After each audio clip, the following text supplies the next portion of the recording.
I never believed the war could twist reality the way it did in Hiroshima. We all expected fire, ash, and death, but no one warned us about the silence that came after. Not the silence of peace, but the kind that feels alive, pressing against your chest, whispering where no mouth should speak. When the order came down, my unit was already worn thin. We were young men carrying too much weight, trained to fight an enemy we could see. But what we found in that city after the blast was something no manual could prepare you for.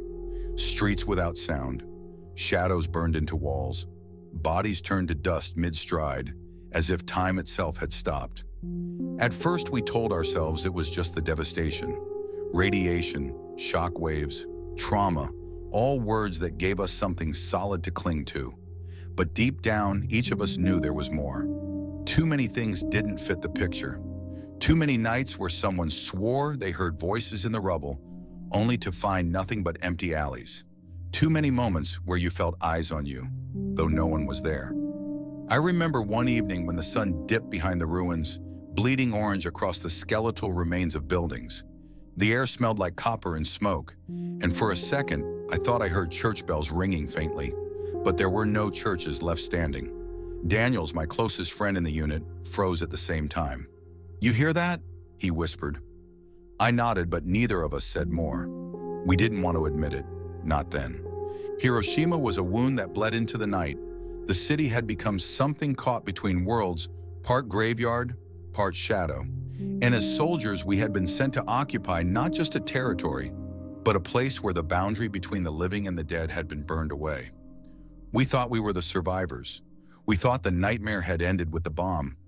But standing there, with the ringing in my ears that no one else seemed to hear, I realized the war had only shifted into something far darker. And that was only the beginning. When we first set foot in Hiroshima, the city felt less like a battlefield and more like the aftermath of some biblical judgment. I had seen towns shelled to dust before. I had seen villages in China emptied by war and burned out hamlets in the Pacific Islands. But nothing compared to this. Hiroshima wasn't just destroyed. It was hollowed out, like someone had scooped the soul out of it and left the shell behind. We marched in small columns, boots crunching over powdered concrete and shards of glass. The air was thick with a smell I'll never forget, ash mixed with iron, like rusted metal cooking over fire. Even when you tied a rag over your mouth, the taste clung to the back of your throat. The city was a grave, and we were the intruders. Our orders were simple: assess, secure, and occupy. But no one explained how to occupy a city where nearly everyone had been erased in a single flash. There were no crowds to disperse, no resistance fighters lurking in the shadows, no flags to tear down. Just silence. We had rifles slung across our shoulders, but most of us carried them loosely. Against what exactly were we supposed to defend ourselves? We were 5 in my immediate squad. Daniels, my shadow since basic training, walked to my left. He had a crooked grin that never seemed to fade, even when things got grim. Ruiz, the radio operator, was shorter, stocky, his eyes always darting, as if calculating an exit no matter where we stood. Torres was younger, a farm boy from Kansas with hands too big for his rifle grip. And then there was Jackson, our sergeant. He didn't talk much, but when he did, his words landed like hammer strikes, short, sharp, and final. These men were more than soldiers to me. They were the only tether I had left to reality. Because as we walked those broken streets, reality itself seemed to buckle. We did find survivors scattered, broken souls wandering the ruins like ghosts wearing human skin. Some were burned so badly you couldn't tell their age. Others sat quietly on curbs, staring at nothing, their minds locked away somewhere we couldn't follow. One woman cradled a child who lay unmoving, rocking back and forth while a lullaby thinned in her throat. Daniels reached out to take the child, but she hissed at him, her eyes wide as if daring him to break the fragile world she was clinging to. We left her. What else could we do? Every survivor we passed carried an air of something unnatural. Maybe it was the radiation sickness, maybe it was trauma, maybe it was just guilt weighing heavy on our own shoulders. But I swear to you, every one of them seemed half here and half somewhere else, as if the blast had burned away not just their flesh, but their connection to the living world. Our first nights were spent in what had once been a school. The roof was caved in, the chalkboards cracked and buried under dust, but the walls stood. We unrolled bedrolls on classroom floors, rifles stacked near the doorway. It should have been safe, but none of us slept easily. At night, the city breathed. That's the only way I can describe it. You'd be sitting in the dark, listening to the wind through shattered windows, and then you'd hear it, a low groan, like air moving through a throat. Sometimes it sounded like voices just beyond the rubble. Other times it was a scratching, as though fingernails dragged along the plaster walls. "Rats," Jackson would mutter, though even he didn't sound convinced. "Rats don't hum. Rats don't whisper your name when you're on guard duty." The first time it happened to me, I was posted outside the school, moonlight bleeding across the courtyard. My rifle was cold in my hands. That's when I heard it, a soft voice, a woman's voice, calling from the direction of the collapsed gymnasium. It spoke my name, clear as day. I froze. I hadn't told anyone my first name since I joined the service. Out here, you were last names only. But the voice said it, the way my mother used to when I was a boy. I almost stepped forward. Almost. Then the sound cut off, sharp and sudden, like someone had snapped a wire. The next morning, I kept my mouth shut. But when I glanced at Ruiz, I could tell from the look in his eyes he'd heard something too. On our third day, we ventured deeper into the city. Hiroshima Castle was a blackened skeleton, bridges twisted into the river like melted bones. And then we came to the remains of a church. The building was gone, reduced to rubble, but the bell tower still stood, cracked, leaning, yet defiant. As we approached, the air shifted. It grew colder, sharper, though the sun blazed overhead. Torres pointed up. "Listen." The bell rang. It wasn't loud, not like the tolling of a living church. It was faint, like an echo drifting from miles away. Yet there was no wind to move it, no hands to pull the rope. We stood in silence, rifles tight in our grips, waiting for it to stop. When it finally did, Jackson spat on the ground. "Keep moving," he said, though I saw his knuckles whiten around his weapon. That night, none of us spoke of the bells, but every man in that room woke from dreams we couldn't explain. Ruiz muttered prayers in Spanish. Torres stared at the ceiling, trembling.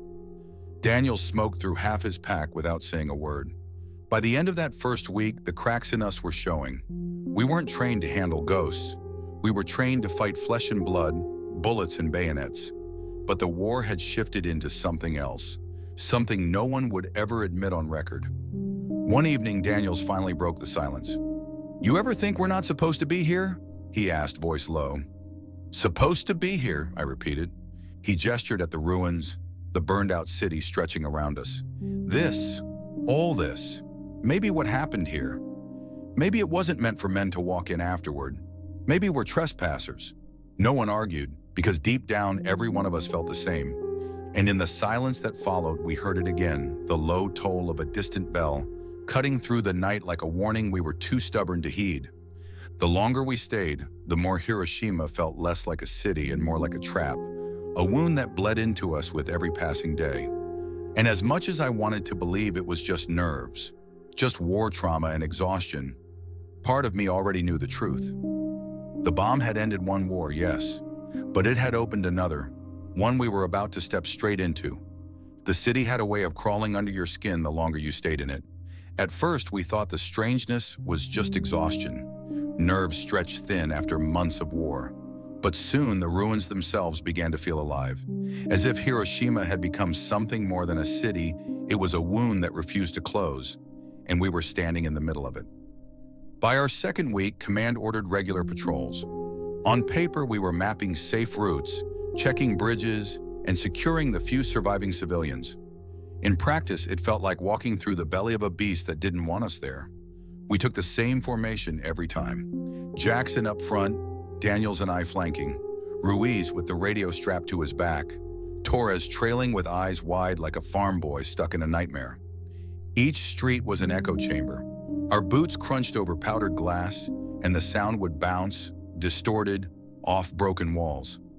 More than once, I swore footsteps followed a beat behind us, even though our squad was the only thing moving for miles.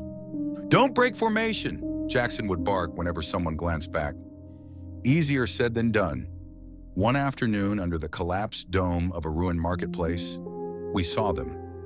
At first, I thought it was my imagination, but Torres grabbed my sleeve, whispering, "There! Children, or what looked like children.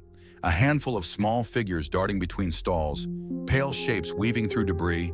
Their movements were strange, too quick, too silent, almost like shadows playing tricks in the smoke." "Survivors?" Daniels muttered. We moved carefully toward the sound. When one of the figures finally stepped into the open, my stomach twisted. It was a girl, maybe 7 years old. Her hair was white as ash, her face gaunt, eyes too dark and too large for her skull. She clutched a cracked porcelain doll, and for a moment, she just stared at us.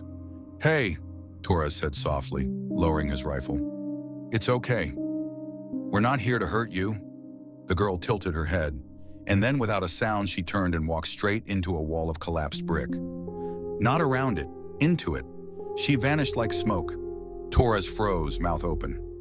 Did you see?" "Shut it," Jackson snapped, though I noticed his hand trembling as he gripped his weapon. "Keep moving." We did, but none of us forgot that doll, those eyes. That night, Ruiz suggested we refill canteens at the river. The Ota ran sluggishly, choked with ash and debris, but it was the only source we had. The 5 of us crouched along the bank, filling tin cups and watching oily ripples catch the moonlight. That's when Daniels nudged me. "Look," he whispered. Upstream, a body floated toward us, burned black, arms spread wide like some grotesque offering. Then another, and another. Within minutes, the current was thick with them. Dozens of bodies drifting silently past, their faces locked in expressions that made my skin crawl. Some were altered beyond recognition, as if the water had taken the edges off faces and hands, though the bomb had fallen only days before. We pulled back, silent. None of us drank that night. Later, as I tried to sleep, I swore I could hear the river whispering just beyond the walls of our school shelter. The things we were seeing began to eat at us. Torres started trembling during patrols, flinching at every shadow. Ruiz, usually steady, muttered prayers under his breath, fingering a rosary until the beads wore grooves in his palm. Even Daniels, my rock, grew quiet. He'd sit up at night, cigarette glowing in the dark, staring at nothing. The tension came to a head one evening. We were eating cold rations, the smell of ash still thick in our noses, when Torres suddenly slammed his tin cup against the ground. "This place is cursed," he said, voice shaking. "We shouldn't be here." "Nobody should." "Quiet," Jackson ordered. "No!" Torres snapped. His hands trembled, but his eyes were fierce. "I saw her." "That little girl. She walked into a wall. You all saw it too." Silence. No one wanted to admit it. "Say something," Torres barked. Daniel sighed, dragging smoke from his cigarette. "We saw it. We just don't talk about it." "That's worse," Torres yelled, "pretending like it's not real, like we didn't just see something impossible." Jackson's fist slammed against the floor. "Enough! You want to lose your mind, do it quietly. We have orders. We hold position until command says otherwise. End of story." But it wasn't the end, not by a long shot. A few nights later, I was on guard duty again. The ruins stretched silent, the moon painting bones across the ground. That's when I heard it, whispers, not from one voice, but many. Dozens, maybe hundreds. They wove together in a low murmur, too faint to make out words, but close enough that I felt breath on my ear. I spun, rifle raised. Nothing. Just the black skeleton of the city. Then movement. Across the street, shapes emerged. Human forms, burned and broken, drifting forward without sound. They didn't walk, they glided. Shadows of men, women, children, all with faces that weren't quite whole. My throat closed. One of them turned its head toward me. Its eyes were empty sockets, yet I felt it see me. I squeezed my rifle so hard my knuckles burned, but I didn't fire. If I did, I don't know what would have happened. Maybe they'd have all turned on me. Maybe the bullet would have gone straight through like smoke. The figures drifted past, vanishing into the ruins. By the time Daniels came to relieve me, I couldn't trust my voice to speak. Ruiz tried once to radio command about what we were seeing. Static filled the line, but he forced through, voice tight. "Unexplained civilian movement in the ruins. Possible survivors, repeat, possible survivors. But before he could say more, the radio cut out with a tone so sharp it made us all cover our ears. It wasn't static. It sounded like a human voice caught in the wire. Then silence. The radio never worked right again. On the 10th night, we saw fire. We were patrolling near the dome when Ruiz froze. Look. Ahead, in a courtyard of collapsed buildings, a crowd had gathered. Dozens of figures flickering in the firelight. Men, women, children, all burned, broken, yet moving with eerie calm. They stood around a bonfire that hadn't been lit with wood, but with blackened debris, scraps of clothing, even bones. And they sang. The sound was low, guttural, a chant that rolled like thunder under their breath. None of us spoke. None of us breathed. Then one of the figures turned. Its jaw hung slack, features warped by heat, yet its mouth moved in rhythm with the others, and its eyes black pits where firelight flickered. Jackson hissed, "Fall back." Now. We didn't argue. We retreated into the ruins, but the song followed us, echoing in our skulls long after we'd left. That night, Torres broke down completely. He sobbed into his blanket, whispering, "We're not supposed to be here. They know we're here." And for the first time, I couldn't tell him he was wrong. By the end of that week, none of us were the same. Daniel stopped cracking jokes. Ruiz's hands shook so badly he could barely hold his rifle. Torres refused to sleep near windows, claiming he saw faces staring in from the dark. Even Jackson, the immovable rock, had shadows under his eyes. The city was changing us. Not just our minds, our bodies too. Ruiz's skin grew pale. Torres coughed blood. Daniel's hands trembled like he was freezing, though the air was hot. Radiation, maybe, or something worse. And still, the whispers followed. Always at night, always too close. The breaking point came on the 12th night. We were holed up in the school when it started. At first, faint singing drifted through the broken windows. A hymn, soft, almost gentle. Familiar, though none of us could place it. One by one, we froze. The voices grew louder, a chorus surrounding the building. Shadows moved just beyond the glass, dozens of them, maybe more. The hymn rose, twisting into something darker, sharper, until the air itself seemed to vibrate with sound. My teeth rattled, my chest tightened, and then silence. Not gradual, not fading. It cut off all at once like a blade through a rope. When it did, Torres whispered the words none of us wanted to admit. "They're calling us." And deep down, I knew he was right. The war had ended with fire, but Hiroshima was not at rest. Something lived in those ruins, something that wanted us to hear its song, and it wasn't going to let us leave. The night of the hymn changed everything. Until then, we'd been telling ourselves stories: radiation sickness, stress, nerves. Soldiers lie to themselves all the time.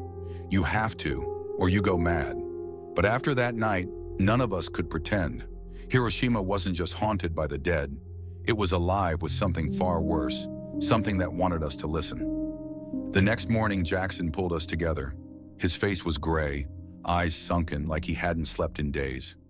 "Command wants us to push deeper," he said flatly. "Reports of structures still intact near the outskirts. Possible caches, maybe survivors." Daniels laughed, bitter and hollow. "Survivors? Sir, the only thing surviving here is whatever sang last night." Jackson glared but didn't argue. That was what struck me most. He didn't deny it. We packed gear in silence. None of us said it out loud, but every man there knew this wasn't a patrol anymore. This was a descent. Our destination was a half-collapsed hospital.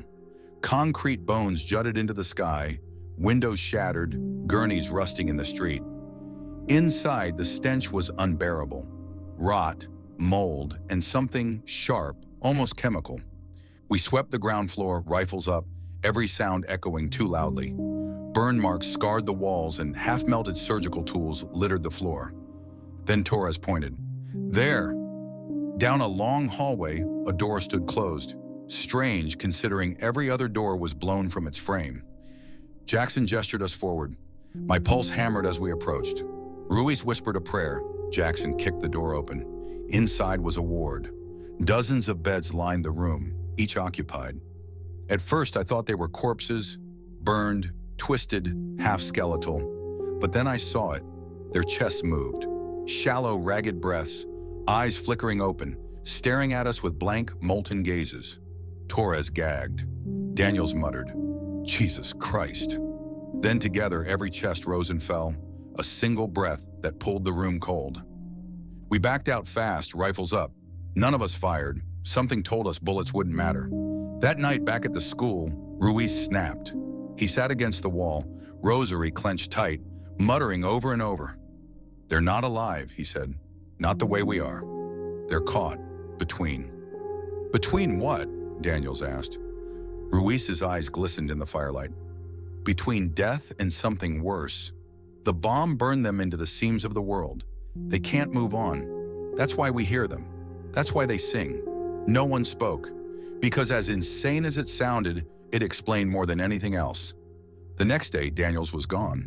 We woke to find his bedroll empty, rifle still leaning against the wall. At first, we thought maybe he'd gone to relieve himself, but minutes stretched into hours and dread set in. Jackson ordered a search.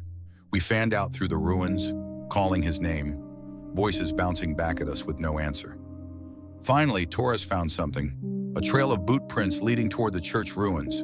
They ended at the bell tower. We entered carefully, the air colder than outside. At the base of the cracked tower, something hung from the rope.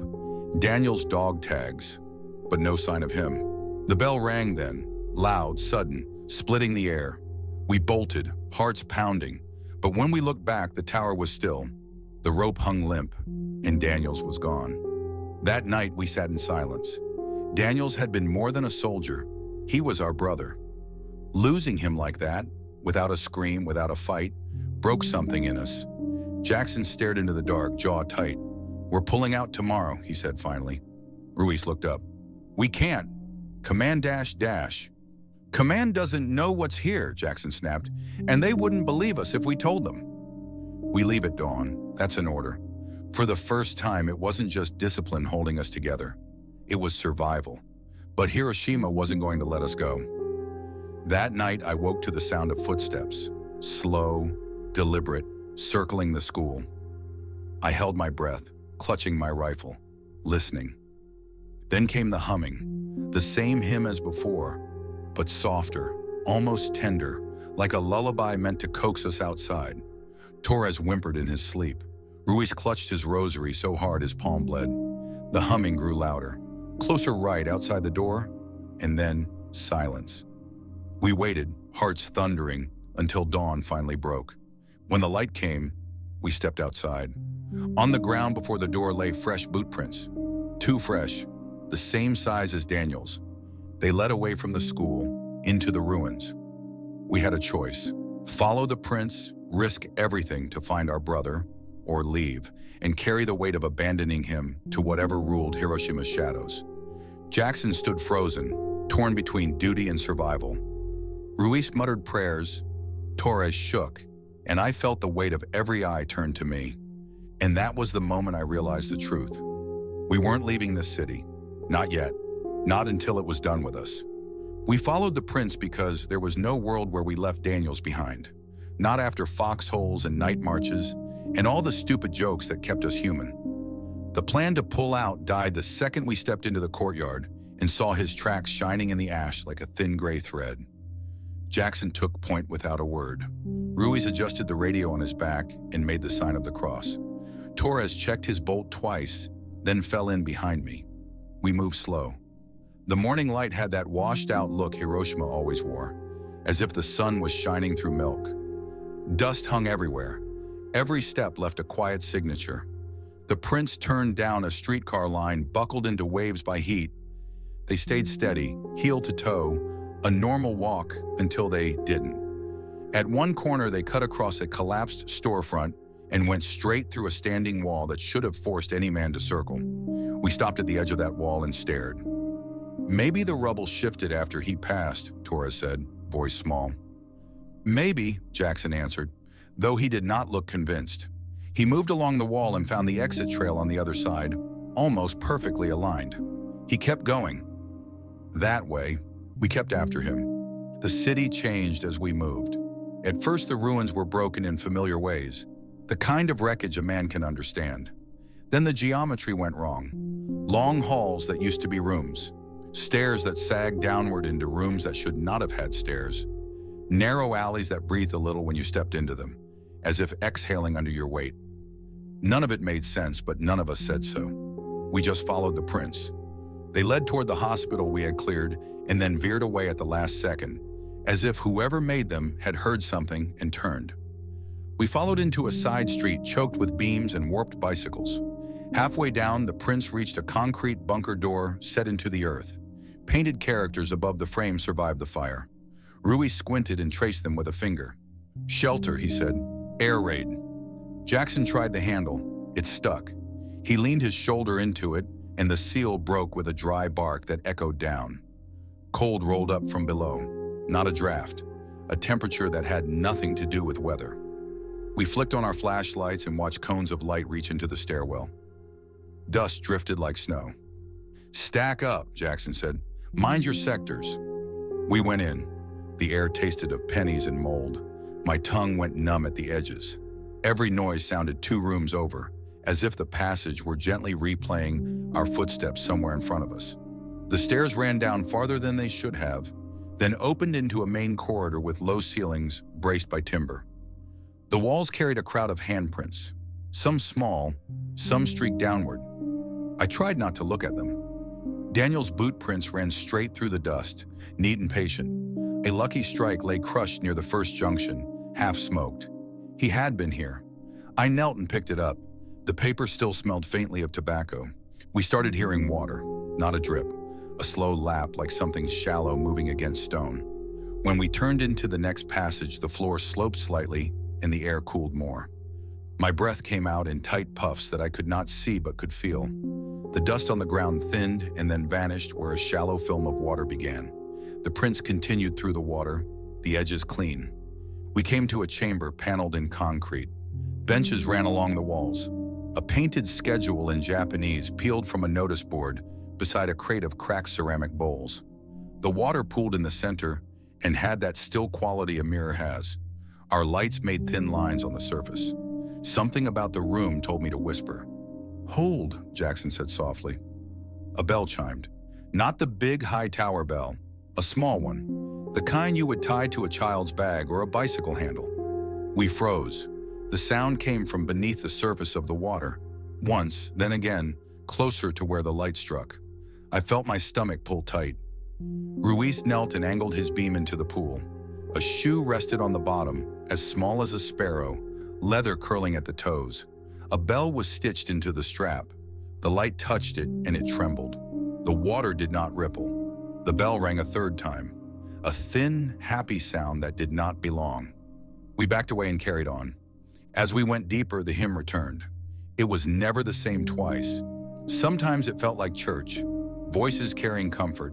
Sometimes it curled as if the singer had breathed smoke too long. Down here, it slid along the walls in a low hum and seemed to choose notes that matched our steps. Each time someone paused, the pitch bent and waited for us to start again. We passed a side room where the shadows on the wall did not match our bodies. Our lights drew our outlines, but there were extra shoulders and heads fixed there, as if people had been sitting along the bench the moment the light had burned their silhouettes into the concrete. When we moved, our shadows moved. The others did not, except once when Torres tripped and flung his hand against the wall, and one of the fixed shapes turned its head the smallest amount to look at his palm. He yanked back with a hiss. "Keep it together, son," Jackson murmured. At the end of the corridor, we reached a heavy door with steel hinges and a wheel. The wheel had been scorched and then cooled so fast the metal had crazed like old glaze. The prints led right to it and then carried on through a fissure where the frame had separated. We were not fitting there. We spun the wheel. It stuck, then gave, then turned with a groan that clawed inside my teeth. Beyond lay a long room lit by no light at all. Our beams found row after row of cots, blankets folded back, neat and precise. A chalkboard hung at the far end with numbers and names. I did not know the characters, but I knew the logic. Someone had counted the living. Someone had kept track. The chalk at the tray had been pressed down until it snapped, leaving a last short piece ground into dust. Ruiz touched the board with his fingertips and closed his eyes. His lips moved. He was reading a prayer in a language that had nothing to do with the names on the board. Something moved between the cots. "Front," I said. A figure stepped into our light and stopped. White coat, burned beyond use. A nurse, or what had once been one. Her face had been spared just enough to show eyes. They shone like wet stone.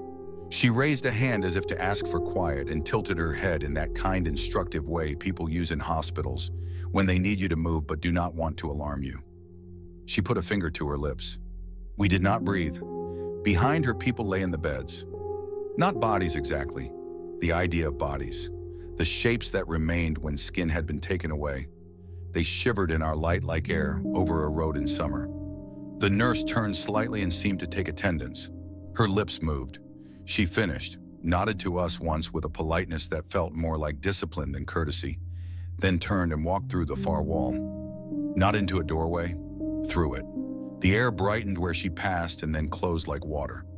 We stood there for a very long time. "Keep moving," Jackson said finally. "Stay on the prince." We did. Our lights created tunnels in the dark. The hymn lifted, more voices joining. I thought I heard a boy's voice near my ear, and then an old man's voice behind it, and then a woman humming the way my mother did when she shelled peas on the porch. It would have been beautiful anywhere else. We reached a stair that spiraled down into a sub-basement. The rail was warm. At the next landing, the walls grew black and glassy in patches where the heat had licked them and made them run. We smelled something sweet and burnt, and I gagged a little in my mouth. We rested and drank without tasting and pushed on. At the bottom was a vaulted room. The ceiling was low and curved. A bronze bell lay cracked on its side as wide as a man's shoulders across. A rope still threaded its crown and disappeared into a dark slit in the ceiling. The rope had been cut clean. The cut end looked newer than the bell. It looked like something had been ringing from below. Daniel stood on the far side of the bell. I said his name out loud before I could stop myself. He did not start. He did not look surprised. He had the calm expression he wore when he stared at a map too long. His hands hung at his sides. His uniform was the same, but wrong in small ways. The cloth looked wet without being wet. His boots left prints that did not fill with water when he shifted. "Danny," I said again, softer. "We're here." He turned his head. His eyes were normal. His face was his face. He smiled a little, and it was the saddest thing I have ever seen. Then he pointed at the bell with 2 fingers. "Under it," he said. His voice came through my chest more than my ears. "They are under it." "Who?" Torres asked, his rifle barrel lowered against his leg. "All of them," Daniels answered. "The ones who sang.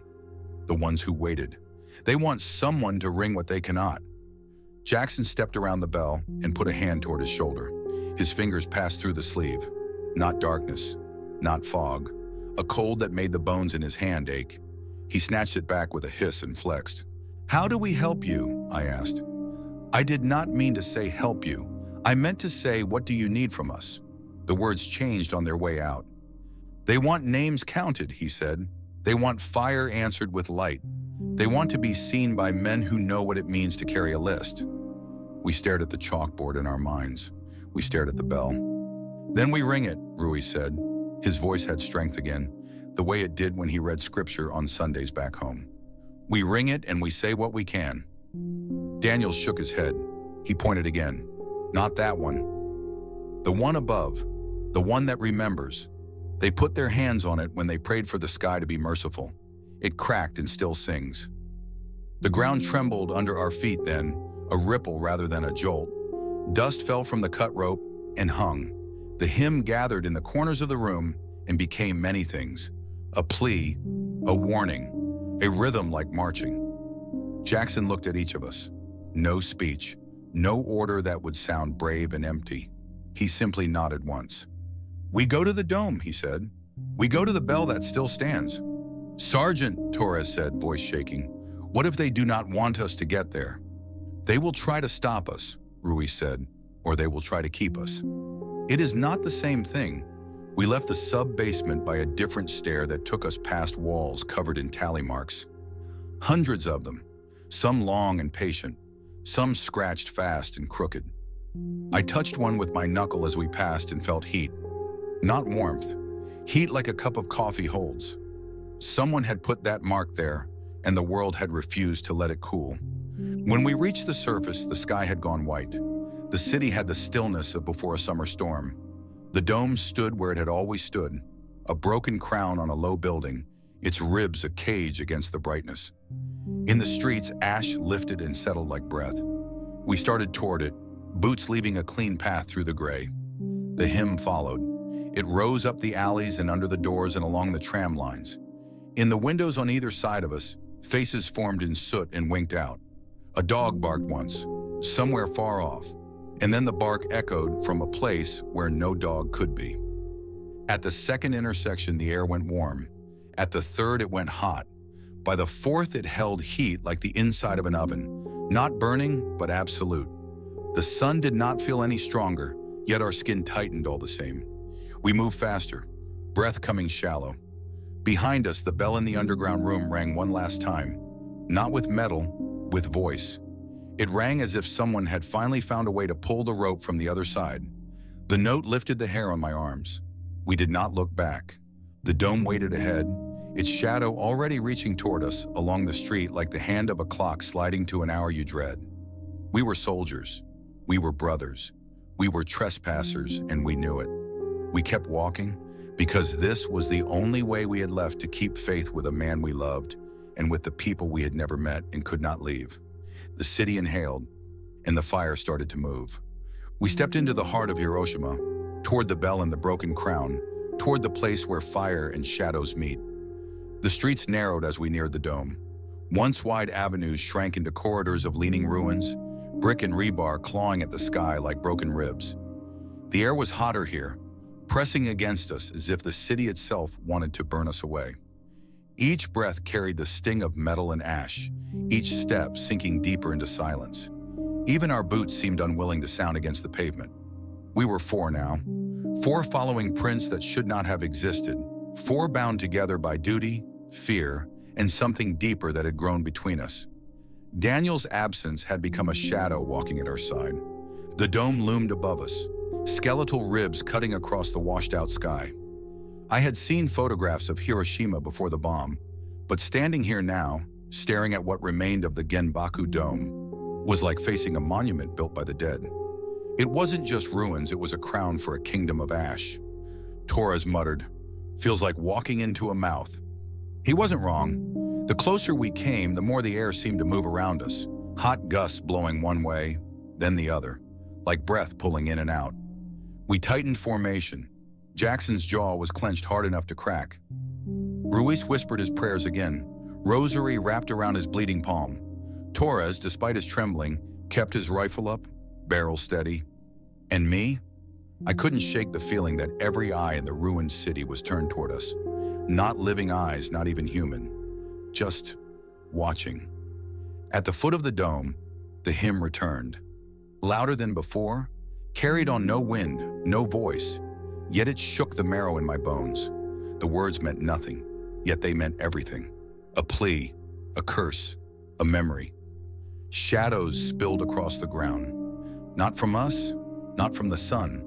They crawled out from the broken walls and curled around our boots, shapes of people long gone.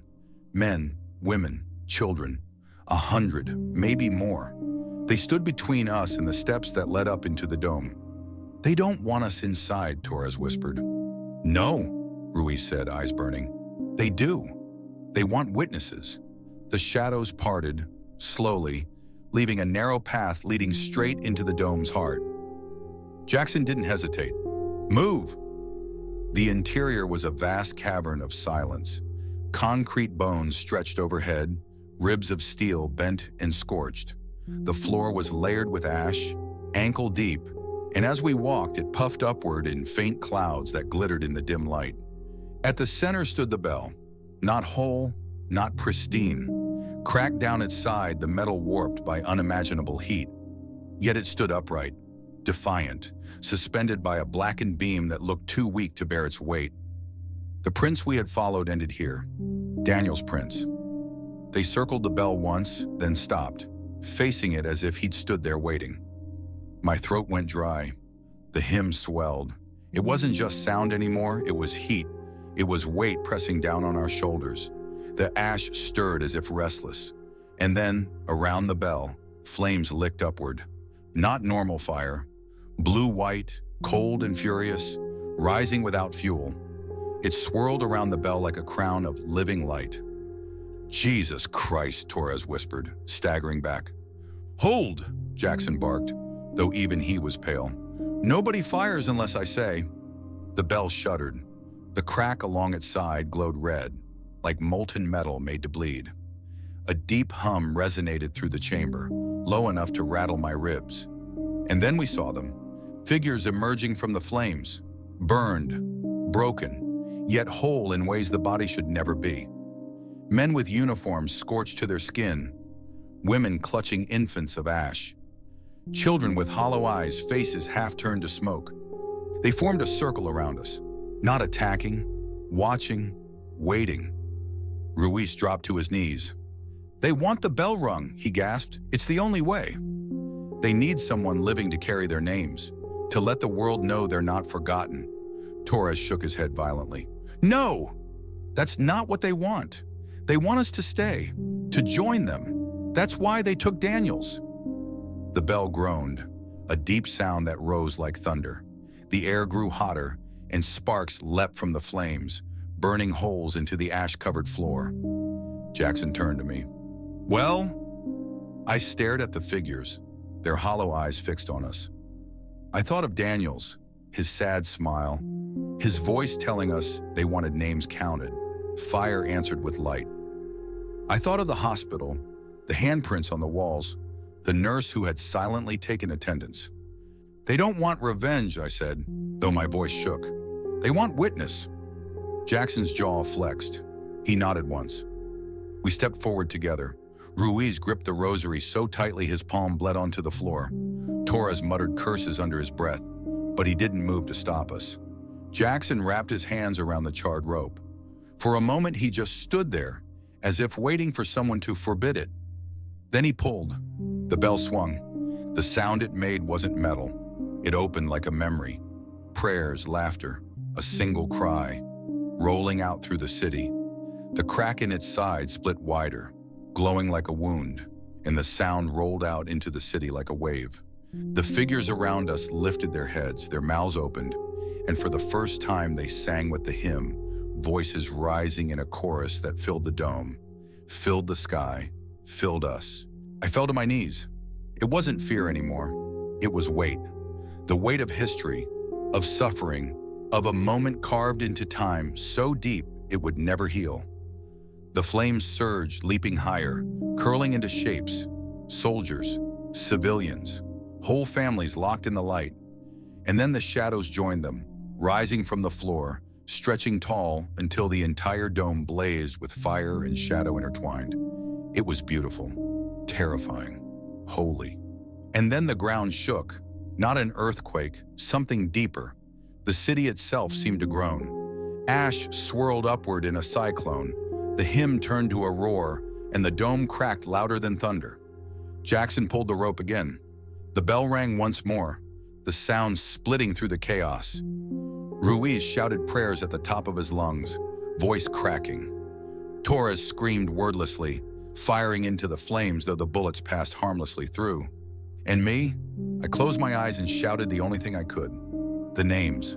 Not Japanese names, not the ones I didn't know, but ours, Daniels, Ruiz Torres, Jackson, me, a list of the living and the dead, bound together. The fire heard, the shadows heard, and they answered. For one instant, the dome wasn't ruins. It stood whole again, shining under a bright sun. People filled the streets outside, laughing, walking, buying food, ringing bicycle bells. Children played, women hung laundry, men shouted greetings. Life, a city alive. Then the flash. The sun turned white, the ground buckled, and all of it burned away. I saw it through their eyes. I felt the heat, the shock, the tearing away of flesh, the collapse into nothing. I screamed until my throat shredded, but no sound came out, only the roar of fire. When I opened my eyes, I was on the floor, gasping, shaking, the ash beneath me hot as coals. The bell was silent. The flames were gone. The shadows were gone. Only the cracked bell remained, glowing faintly in the dim light. Ruiz knelt, sobbing, clutching his rosary. Torres dropped his rifle, hands trembling, face pale as bone. Jackson stood still, staring at the bell, his chest rising and falling, like a man who had just run 100 miles. And in the silence that followed, I heard it. Not a hymn, not whispers, just one voice. Daniels. Thank you. Then nothing. We stumbled out of the dome, half blind, half mad. The city was quiet again. Not alive, not breathing, just silent, as ruins should be. But the silence felt different. Not oppressive, not watching, just empty. We had rung the bell, we had carried their song, but at what cost? We thought the nightmare had ended. We thought we had done what the dead wanted, but Hiroshima wasn't finished with us. Not yet. We left the dome as if stepping away from a funeral we had no right to attend. The air outside was ordinary heat again. The ash still drifted, the ribs of the dome still cut the sky, but something had eased. A knot inside the city had loosened. The silence felt like silence, not a held breath. We moved without speaking. At the second intersection, Jackson stopped and scanned our rear the way he always did after contact. Old habits stitched onto a day that had not felt like war. Ruiz tucked his rosary into his shirt pocket and wiped his face with a shaking hand.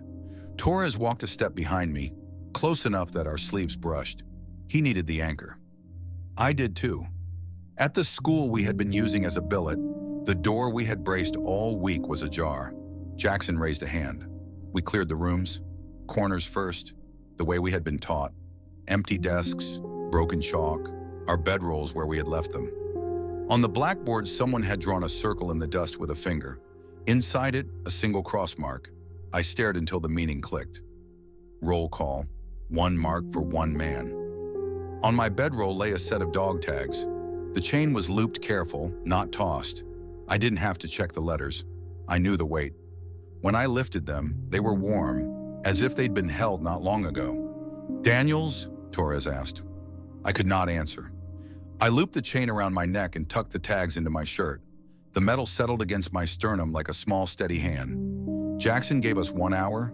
We repacked, checked weapons out of pure habit, then carried what we could and left what we could not. The radio had been a dead weight since the scream burned through it, but Ruiz slung it anyway. It felt wrong to abandon it here, like leaving a man behind. We followed streets that had been our routes for 2 weeks and saw them plain for the first time. The market where the children had flickered, the church tower that rang when no hand touched rope, the riverbank where bodies had moved like a slow procession. Each place looked quieter, not healed but no longer reaching for us. At the corner near the collapsed tram stop, we found life.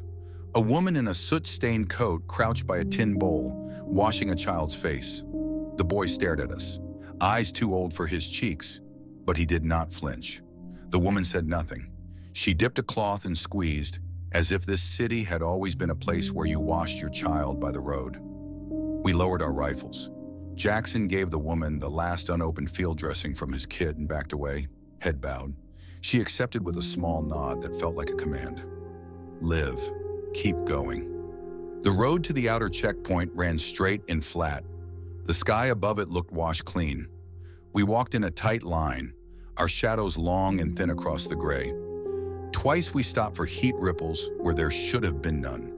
Once we heard a bicycle bell ring somewhere far off, a bright little sound that clipped the quiet like shears. At the checkpoint, the sentry stared through us. "Where's your fifth?" Jackson's jaw tightened. "Missing," he said. The word did not cover it. The sentry's gaze dropped to the dust baked into our uniforms, the tarnish on our brass. He looked past us toward the city and then back to Jackson. "You look like you could use a medic." We could. They took us in a truck with shaky shocks that turned every crack into a punch. The base had a smell I had missed without knowing it. Fuel, hot canvas, coffee gone bitter on a hot plate, a taste of normal that felt like a trick. Medical was 2 tents stitched together. A lieutenant with a clipboard sat us in a row, and asked questions while a doctor shined lights and touched glands and made notes in a neat hand that meant very little. Nausea? Sometimes. Ringing in ears? Yes. Headaches? Yes. Night sweats? Yes. Appetite? Gone and returning in waves. Hair? Still attached. Blood? Not where it shouldn't be. The doctor pressed his thumb into my forearm and watched the color return, then looked at my eyes for too long. Exposure, he said at last. You were inside too long. You're lucky. The lieutenant with the clipboard smiled in a way that was not unkind and not kind either. Debrief in an hour. He placed us in a tent that was cooler than the air outside. Water waited on a crate. We drank until our throats unclenched. Torres lay back on a cot and stared at the fabric ceiling, breathing in slow, careful counts. Ruiz took off his boots and flexed his toes the way a man does after a long march, then stopped when his foot cramped into a claw. Jackson sat on a stool with his hands on his knees and stared at a patch of dirt like it might offer advice. In all the years I had known him, I had never seen him look for it anywhere but in himself. Debrief was a small room with a table and a fan that turned with a click. The officer was older, shirt pressed, hair clipped so short his scalp shone. He read our names out loud like marking the roll in school. He did not ask about bells or hymns or a friend who pointed at a crack in the world and spoke as if through water. He asked about routes, fuel stores, bridges, structures that might collapse. He asked if we had encountered armed resistance. He asked if we had found any surviving officers of the enemy. We told him what we could. We left out what we had no words for. Any unusual phenomena? He asked finally, pen poised. Heat distortion, Jackson said. Unstable structures. Civilians in shock. The officer nodded. I'll need a written account to that effect. He turned to me. Corporal, anything to add? I thought of the bell's voice and the vision that had pressed itself into my bones. I thought of the way a nurse could keep order in a room beyond death. I thought of a boy's shoe ringing underwater. I thought of the tags around my neck, warm even in a cold tent. No, sir, I said. We performed our duties. After debrief, they sent us to showers. The water ran gray around our feet, then clearer.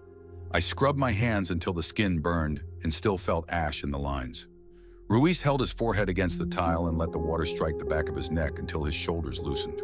Torres wept without noise, the way a man weeps when he does not want to invite attention, chest moving, mouth clamped. That night we slept under canvas and dreamed as men do when the body is done, but the mind is not. I woke once to the flap of the tent lifting and the taste of iron strong in my mouth. Outside, the camp hummed with generators and the quiet talk of men taking smoke breaks. I waited for the hymn. It did not come. I waited for the small bell. It did not ring. In the morning, a chaplain brought coffee that tasted like it had been made in a boot and sat on our crates without asking permission. He did not offer verses or advice. He listened. Ruiz spoke first, halting, then more steady, and the chaplain nodded with the slow patience of a road that has seen too many boots. When he had heard more than any stranger ought to hear, he looked at the dome in the distance and then at us. There are places where the world thins, he said. I have no theology for it, only respect. We were assigned to a logistics unit 2 days later, far from the city center. We loaded trucks, counted crates, sweated through shirts, and tried to fold back into the small routines that make a day manageable. The radio on Ruiz's back went to a repair tent and returned with a new voice. He clipped it on and swore at its weight like he used to. Torres started carrying a pocket notebook and drew small, careful maps of each lot we worked, labeling them with numbers and tiny arrows as if names could keep a man from getting lost. Jackson's orders became softer without losing their edge. He watched us the way a man watches a fire line that has jumped once and might jump again. On our last evening before reassignment, we took a walk to the fence line. The sky had a low orange in it that felt like it belonged to another place. Past the wire, a row of houses leaned at odd angles, their roofs mostly gone, their doors any man's guess. Someone had hung a string from a doorway and tied shell casings to it. A wind came off the river and the casings knocked together. The sound was sharp and small, and for a moment it played the shape of a tune. Ruiz smiled without showing teeth. Life, he said, not a question. When we turned back toward the tents, I felt the weight of the tags against my chest. The chain had warmed to my skin. For a few steps, I walked lighter. The next morning, Jackson came to my cot and sat on the edge. He did not look at me. He looked at the canvas and the rope line and the place where a patch had been stitched on the wall. "There are reports to file," he said. "There are things we will carry that do not fit on paper. You'll be asked someday what happened in that city. You'll say what a soldier can say." "Yes, Sergeant." He nodded once and stood. "There's one more thing you can do." "What's that?" "Remember their names, even if you never learn them." He left before I could answer. I sat with the tags in my hand and said the names I did know quietly, just enough to put breath to them. Daniels, Torres, Ruiz Jackson, mine. And then I added the one I did not have, the one that stood for thousands. I said it like a promise. Witness. We shipped out to another post that afternoon. The dome shrank in the truck's side mirror until the ribs blurred into the haze and were gone. The road turned, and the mirror showed only the truck behind and the dust we had thrown.